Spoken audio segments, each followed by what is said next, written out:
Well, hi everyone. I'm Paul Hinchy. We're going to talk to you a little bit about what we're calling our Pit Crew Blitz, or our CPR Blitz. So we've been doing our pit crew or choreographed CPR model for about 4 years. We started in 2011.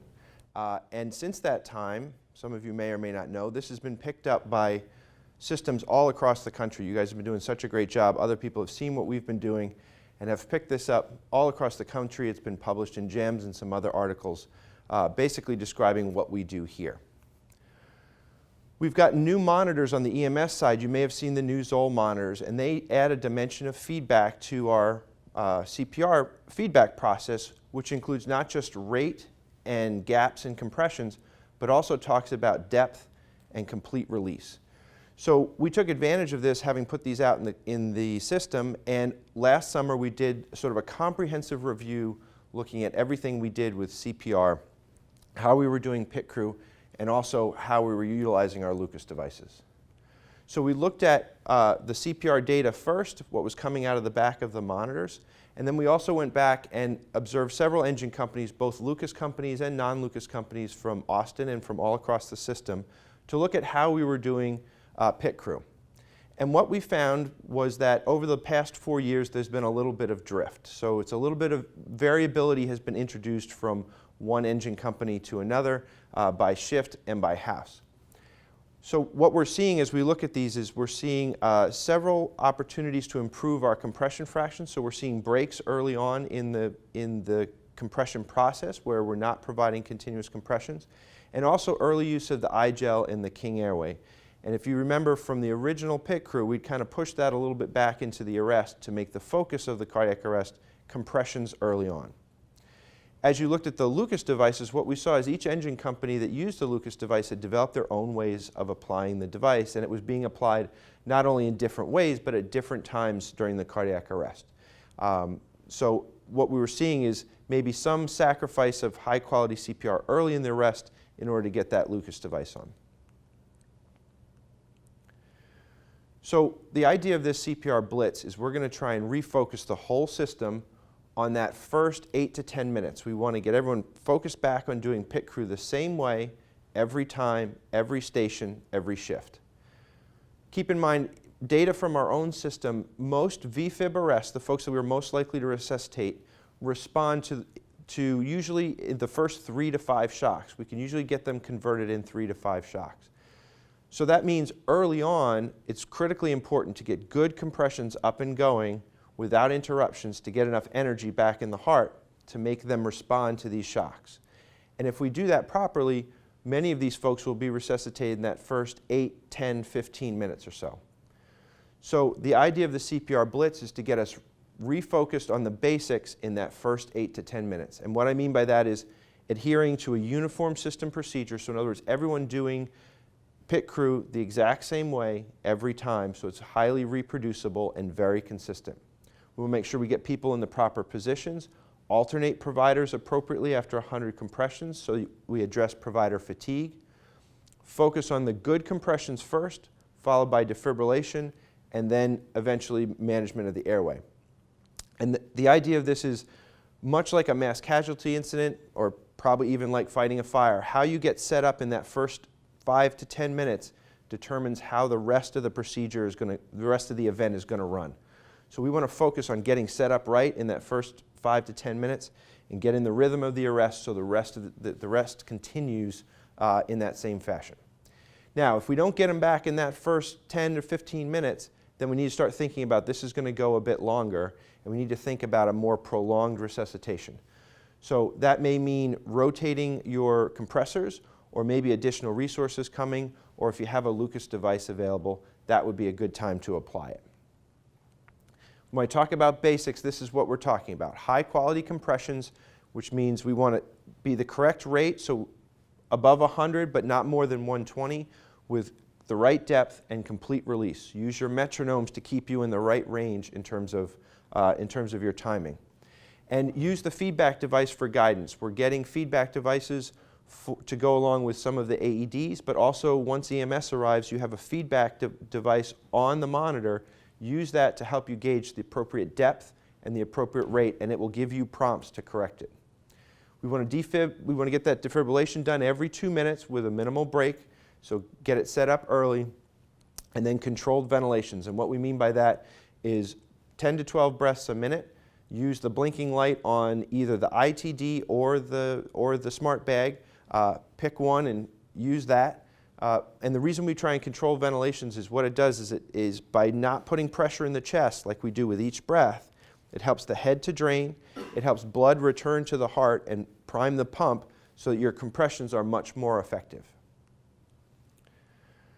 So let's talk a little bit about the Lucas device. So interestingly enough, across the country, EMS systems that have Lucas devices have all, through different pathways, have kind of come to the same conclusion.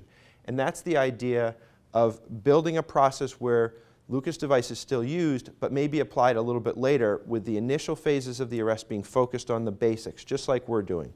They're doing the same thing in Anchorage, they're doing the same thing in Memphis. All these systems have come to the same conclusion through different pathways.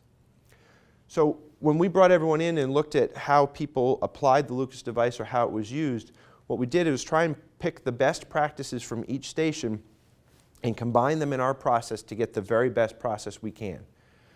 So we're going to do some retraining for the Lucas crews with the emphasis being on reducing interruptions early on in the cardiac arrest. So getting in there, staying focused in that first 8 to 10 minutes on manual compressions and getting the rhythm of the resuscitation going, then putting the Lucas device on at the end of that time period. And we've got a prescribed process for putting that Lucas device on, so we do it the same way every time, and we minimize the interruptions as much as possible. Now, I mentioned before that the feedback devices are coming for AFD to go along with the Philips device, so you'll have a feedback device with it that gives you instantaneous feedback on the quality of your compressions. We want you to keep using that even if you put the Lucas in place.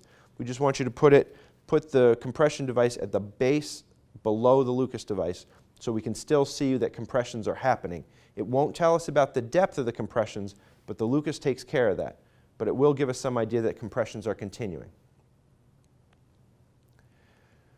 So just to talk a little bit about the Lucas device, there's been this idea that we don't like the Lucas device, and that's absolutely not true. But there have been at least half a dozen studies looking at Lucas devices, some of them just recently with large numbers, in the numbers of 5,000 cardiac arrests, looking at the impact of a Lucas device versus manual compressions. And every single one of these studies has found that if you look at compression devices, there is no outcome difference in cardiac arrest when you use a Lucas device or any other compression device versus manual CPR. So what that means is it doesn't say that Lucas devices are bad, it's just a tool. And we want to use the tool where it provides the maximum benefit.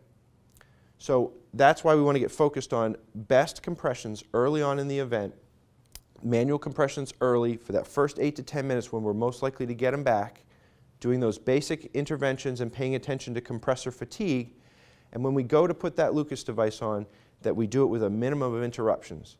And then the Lucas device can help sustain and help prevent provider fatigue and provide good compressions for the rest of our longer cardiac arrest resuscitations.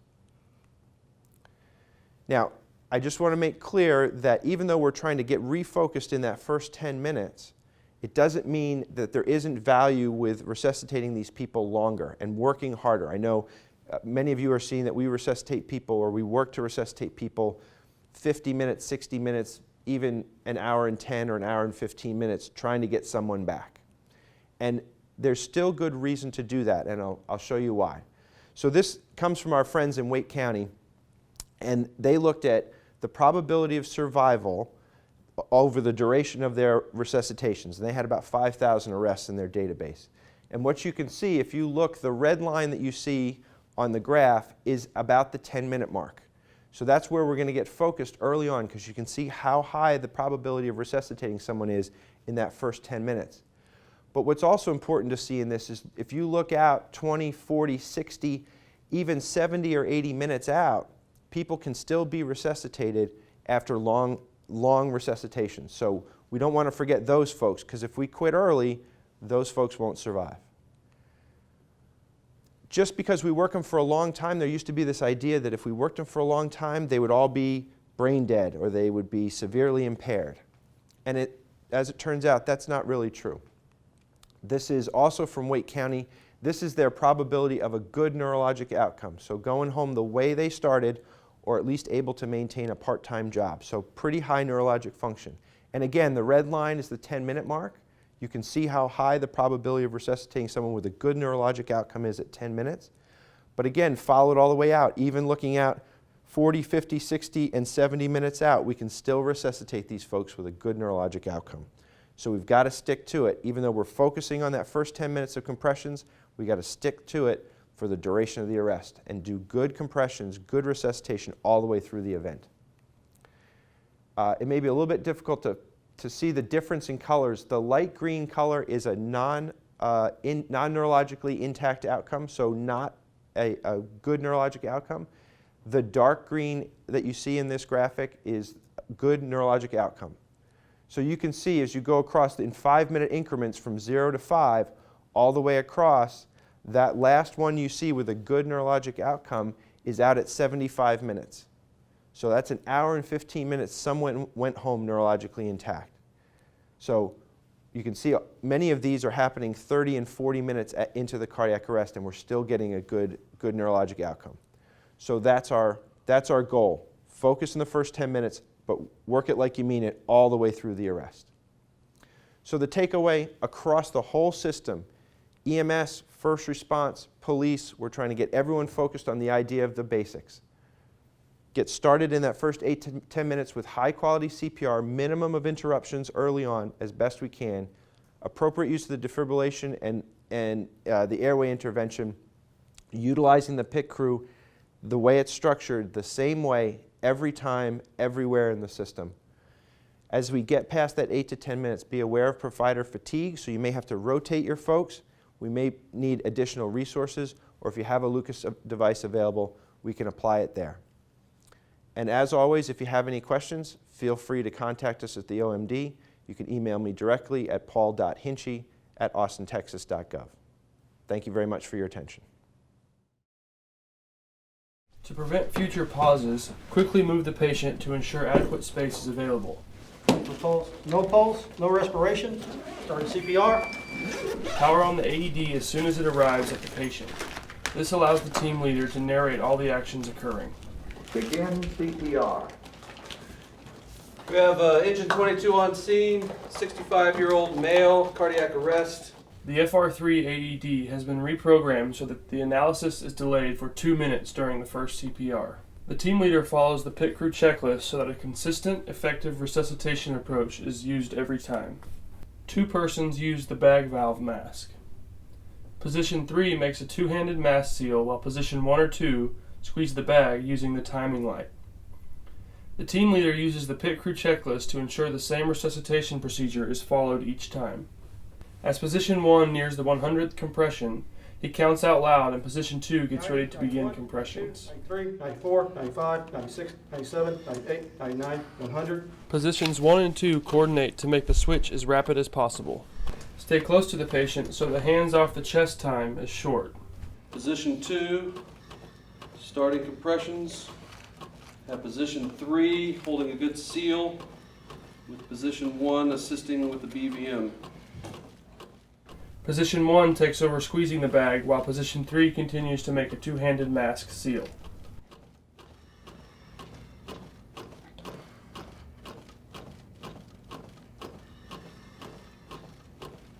Follow the CPR feedback prompts. Make adjustments if needed. As position 2 nears the 100th compression, he counts out loud and position 1 gets ready to begin compressions. 90, 91, 92, 93, 94, 95, 96, 97, 98, 99, 100. Positions 1 and 2 stay close to the patient so the hands off the chest time is short.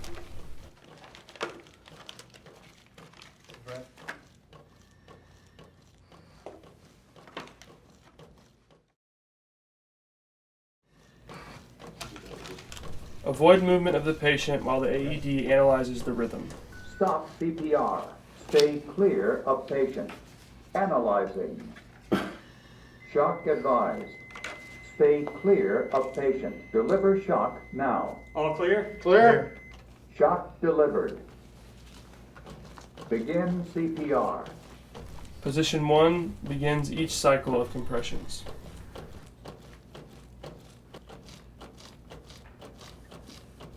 As position 1 nears the 100th compression, he counts out loud and position 2 gets ready to begin compressions. 90, 91, 92, 93, 94, 95, 96, 97, 98, 99, 100. Prepare to place iGel in. Place the iGel at the beginning of the set of 100 compressions so that it can be completed before the AED analysis begins. iGel placement must not interfere with compressions. Compressions are more essential than placing an iGel at this point in time. Once it is correctly seated, avoid moving the iGel. Keep the iGel correctly seated.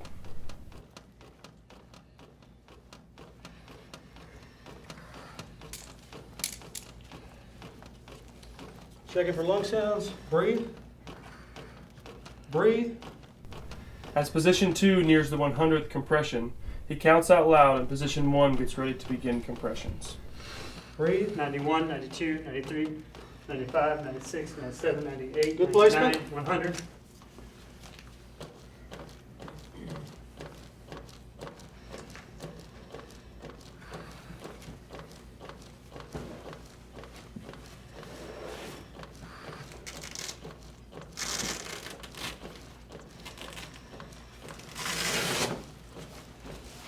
Stop CPR. Stay clear of patient. Analyzing. Shock advised. Stay clear of patient. Deliver shock now. All clear? Clear. Shock delivered. Begin CPR. Follow CPR feedback messages and directions. This is round 3. As position 1 nears the 100th compression, he counts out loud and position 2 gets ready to begin compressions. 91, 92, 93, 94, 95, 96, 97, 98, 99, 100.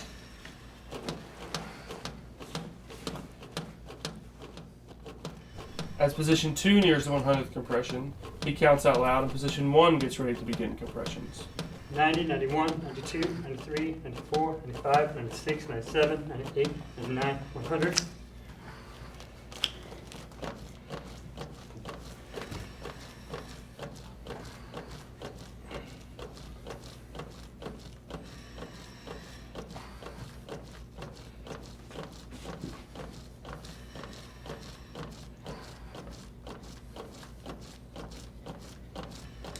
Stop CPR. Stay clear of patient. All right, we're going to place the Lucas board after the analyzing. Stay clear of patient. Shock advised. Joe, you have the head. Stay clear of patient. Deliver shock All now. clear?